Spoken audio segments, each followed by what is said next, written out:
Evening. Hope you're all doing well. Today, I'd like to do a quick recap video with you and look at the supply side of the lithium market, look at the demand side, and in particular also focus and home in on the Vulcan energy resources. So let's start with this chart, the spot price for lithium carbonate.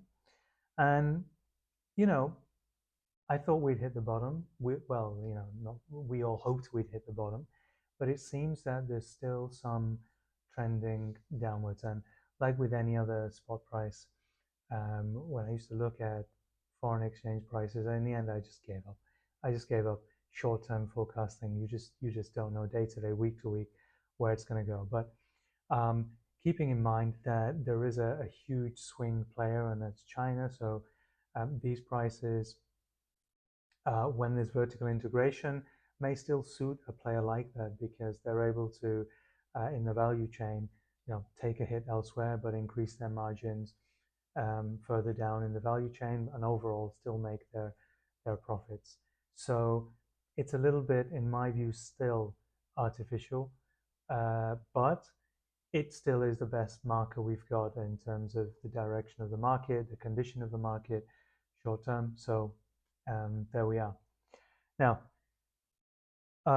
homing in on Vulcan Energy Resources, very happy to get a small update from them regarding their projects and licensing for potential geothermal and lithium projects in France. This is, from what I understand from the maps and the explanation, it's an extension of the ground they currently have, that sort of Rhine area, and it extends into France. There's a Stellantis connection, and maybe we'll just read a few snippets from the announcement. So this is what I really liked about it. They're looking forwards. There are several large industrial areas and factories, chemical parks in Mulhouse. This is where they extended the ground to. There are also policies in place in France, like the French Critical Raw Minerals Fund, the French Mineral Resources Investment Plan, and we also know the importance of geothermal and renewable energy in general.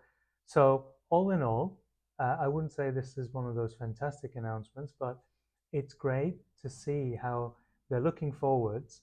And my guess is that when they've been discussing the potential phase 2 of the project, this could be a big part of it, actually. So well done to Vulcan for this, looking forwards, taking strategic steps without, let's say, major expenditures or sidetracking from the immediate project.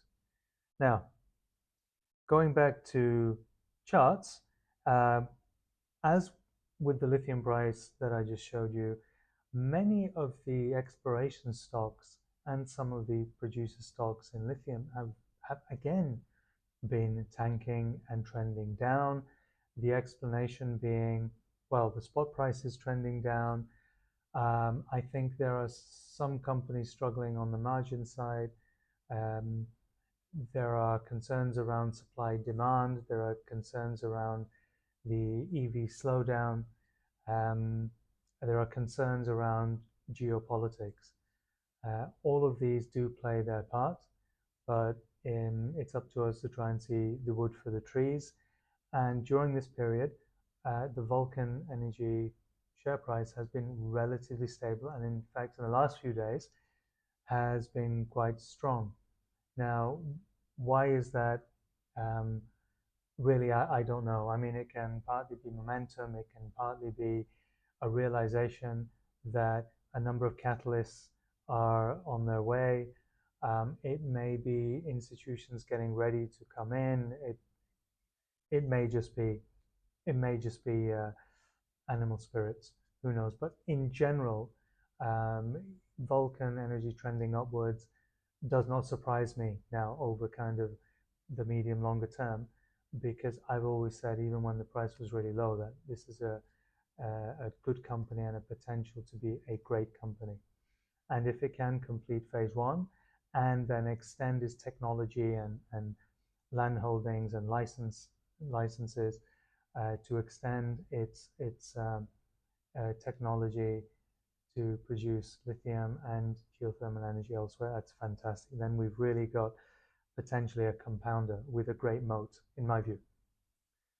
Now, I'd like to just discuss let's say the demand side of the market. So I draw your attention to the Bloomberg NEF electrical vehicle outlook. This has data mainly from 2023, but I'd just like to focus on two aspects of the trend.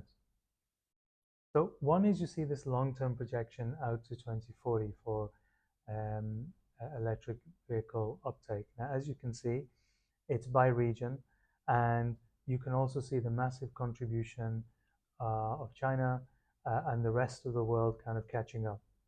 So there is a current slowdown in some regions of the world, and that has a lot of investors concerned. Nevertheless, I'd like to focus on the consumer perspective and the demand side. So if you have a look at this chart, which tracks kind of progress up to 2023 on electric vehicle charging, what you'll see is the market that's currently got the fastest and biggest growth in electric vehicles is the same market that's naturally got the fastest and biggest growth in electric vehicle charging infrastructure. Now, does that go hand in hand? Does one come before the other?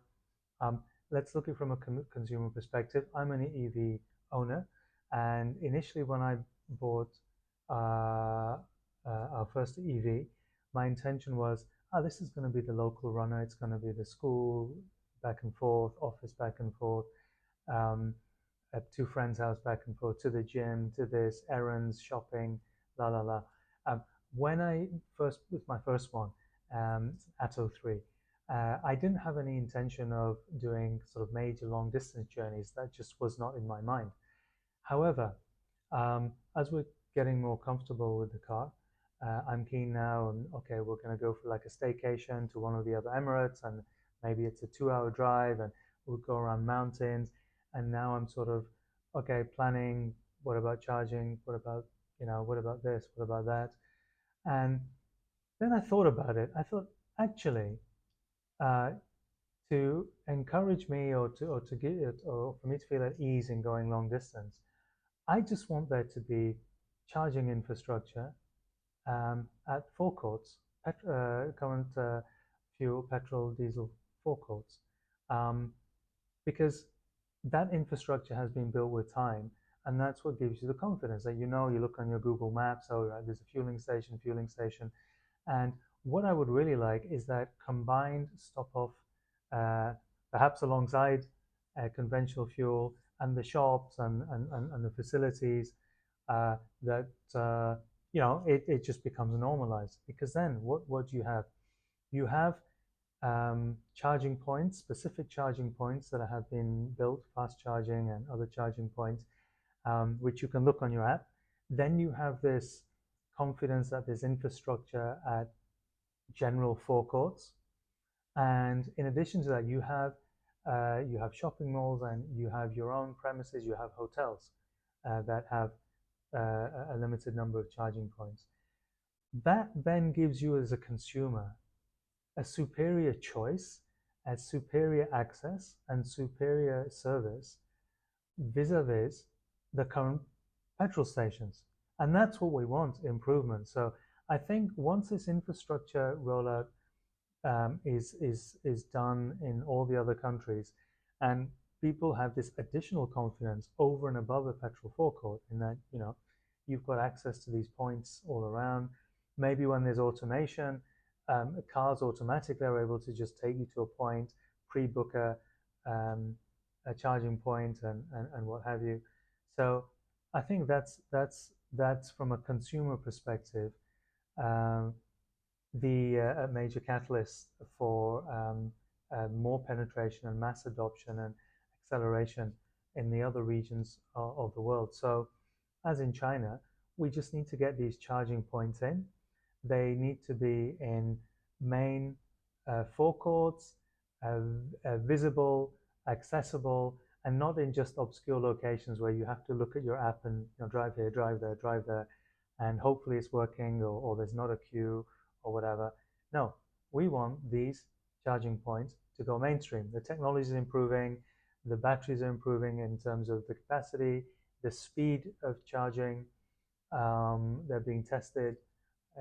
So I think all in all, that's pretty good. In other words, I'm still medium long term confident that supply demand will play out.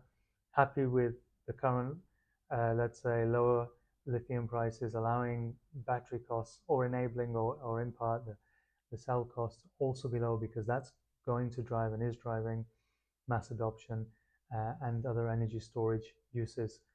So very, very excited with Vulcan Energy in particular, because that's the nearest production company that I have.